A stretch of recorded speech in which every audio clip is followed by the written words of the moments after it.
Good morning, all.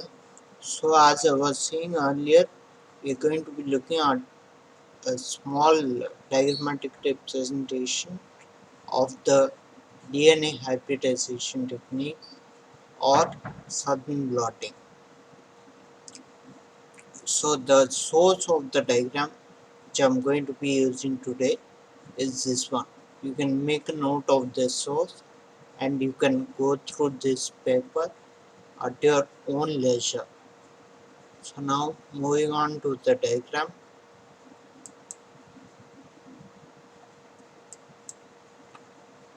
So as I was telling, we've just imagine in the first step you have extracted your DNA from your sample. So the DNA is dsDNA, that is double stranded DNA. In the next step, we add restriction endonucleases. These, as I told you, are enzymes which will cut the DNA into smaller fragments. So this long strand of double-stranded DNA, we cut it down into smaller fragments. Once it is cut down into fragments, we run it through gel electrophoresis. What gel is this? This is agarose gel. This is something you have to remember. You run it through an agarose gel, and while running it through a agarose gel, you can see this step which is denature. So if you can recall, this is nothing but a step which involves breaking down your double-stranded DNA, that is your dsDNA. You break it down into single-stranded DNA under high pH with the denaturing agent, and then you neutralize it with a buffer. Then the next step is you transfer everything from the gel onto a membrane. So you can see the membrane which has a DNA. How did you transfer it to the membrane? Through this blot. This is the capillary blot mechanism.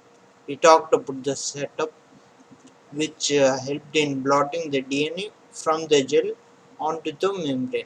So this was the whole procedure from your double-stranded DNA.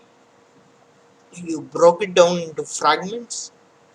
Those fragments you run it onto a gel, then you denature, you blot, and then you can see this step called bake. So what do you think this step is? I told you about the UV transillumination, if you can remember. That step can also be called as baking. It is nothing but a step which allows your DNA, that is your DNA which is on your membrane. From your gel, you remember it was transferred onto your membrane, but on the membrane, it has to stick firmly to your membrane. So for that, you can use this method called baking. Once you do this baking or transillumination, what happens is it is firmly fixed onto the membrane. Once it is firmly fixed onto the membrane, you go for probing, as I said. That is the last step. Once the membrane is fixed, you prehybridize, then you probe. Your probe sticks to the DNA. Here in this example, you can see a small star mark next to one of the band.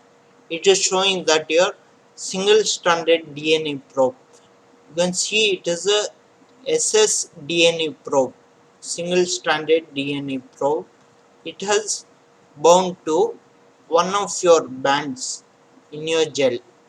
You can see this gel, it has so many bands. To one of the band, your probe has bound. Once the probe has bound, you detect it with auto radiography, and once you detect it, you know that that piece of DNA is there in your sample. So this was the simple procedure of detecting specific DNA molecules in your entire sample.